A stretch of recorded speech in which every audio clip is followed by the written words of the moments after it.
Imagine you and a friend commit a crime together and get caught. The police don't have enough evidence. They need a confession.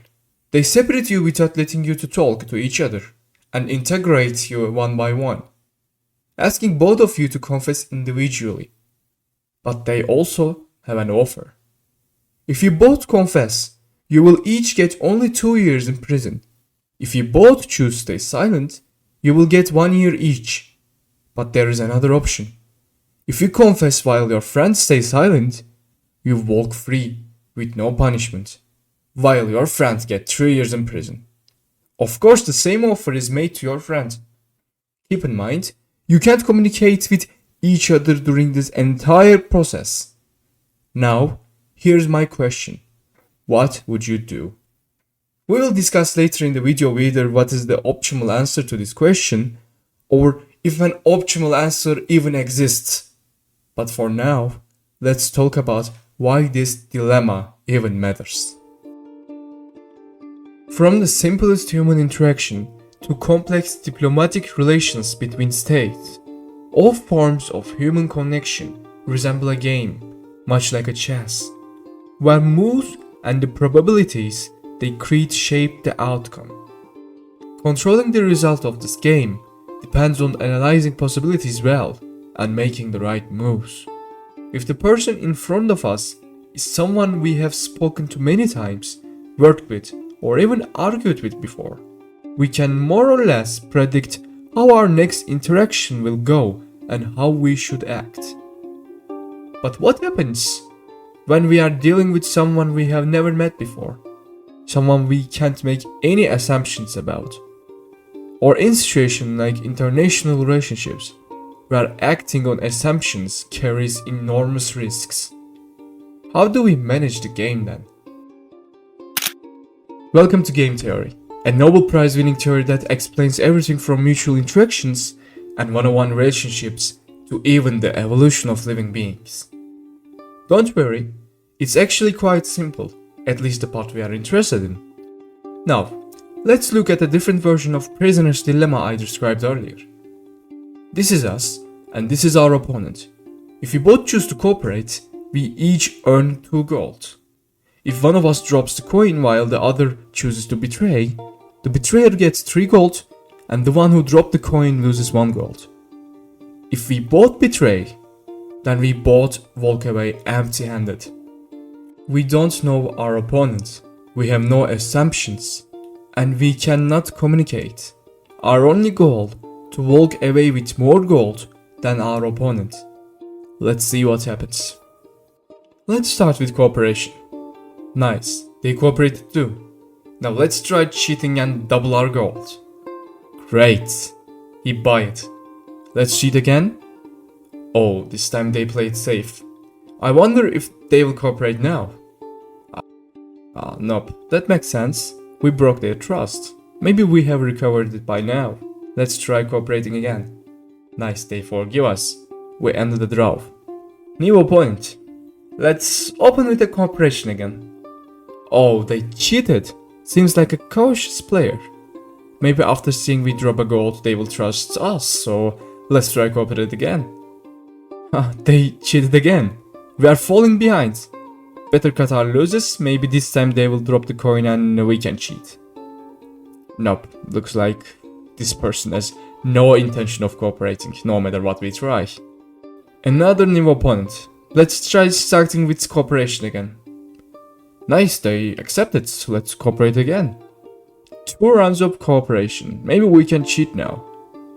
Yes, we are ahead. Let's cheat again, worst case we maintain the lead. But no, they trusted again, and we won again. This one is real naive. Now, we get to know the 3 characters we play against more or less. The first one is copycat. Whatever we do, they do the same in the next round. Their strategy adapts based on their opponent. The second one is the cheater. No matter what the opponent does, they always backstab. It's almost impossible for them to lose. We only lose them after all. The third one is the naive player. They always cooperate no matter what. allowing their opponent to take advantage of them. In this scenario, the cheater might seem like the one with the upper hand. If you never cooperate, you never lose. And we only lost to that one too. So, does that mean the best way to handle human relationship is by cheating and taking advantage of them? Always? Actually, no. Because we live in a society. One where we interact with many different people in many different ways. So let's now turn this simulation into something closer to a real community. Let's see what happens when multiple individuals interact with each other like in an actual society. We have a population of 15 naive players, 5 cheaters, and 5 copycats. They will all play the same game we played, 10 rounds, but this time with each other. At the end of every set, the 5 characters with the lowest amount of gold will be eliminated, and 5 copies of the highest scoring character will be added to the population. Basically, the community evolves just like how norms, values, sincerity, and even tolerance vary between countries and societies over time. We are now looking at the roots of how community forms. In the first round, everyone plays with everyone. As expected, the cheaters end up with the most gold, while the naive players earn the least. That's because cheaters exploit the naive and beat the copycats in the first round without any risk of losing gold after that. This cycle continues. The number of naive players decreased and cheaters increased, until the naive players eventually go extinct. In any society where cheaters exist, the good-hearted, trusting individuals are bound to be used and discarded. And over time, those who have been taken advantage of being to turn into selfish players themselves, trying to survive by exploiting others, just like the cheaters. But then, something interesting happens. Once the naive players are gone, the copycats start earning more gold than the cheaters. Why? Because cheaters constantly betray one another. They can't make profit that way. And when they face copycats, they might gain something in the first round, but after that, the copycats stop cooperating, so no further gold is made.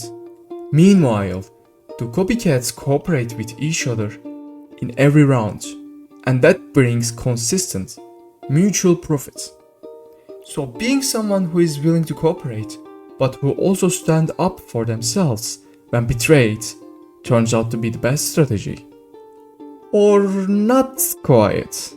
At the beginning, I said each pair played 10 rounds.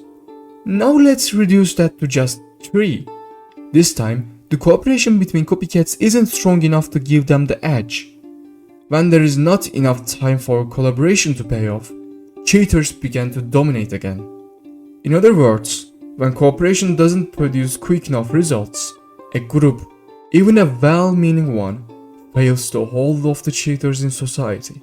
So perhaps, the two best strategies depend on how active and connected the society is. But not really, because so far we have left out something extremely common in real life: margin of error. What happens if two copycats, who should normally cooperate, suffer a misunderstanding, a small miscommunication, a misread move? Suddenly one of them defects. The other sees this and retaliates. The cycle continues, and no cooperation even happens. That's why there is no clear-cut, optimal strategy. But if you ask me, the best approach is this. Start with a cooperative mindset. Be forgiving, knowing that communication mistakes happen.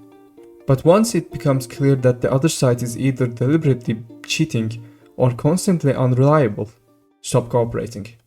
On an individual level, it's all about balancing intent and reaction. On a societal level, it's a cascade of possibilities, each shaped by context, time, and interaction. This is what game theory shows us. There is no perfect answer, only patterns shaped by possibilities and human behaviors. But remember this: those who try to exploit you, betray you, or act behind your back they will always end up on the losing side of society. As long as you are not naive, and as long as you build strong, meaningful cooperations with others who share your values, in long run, you will always be the winner.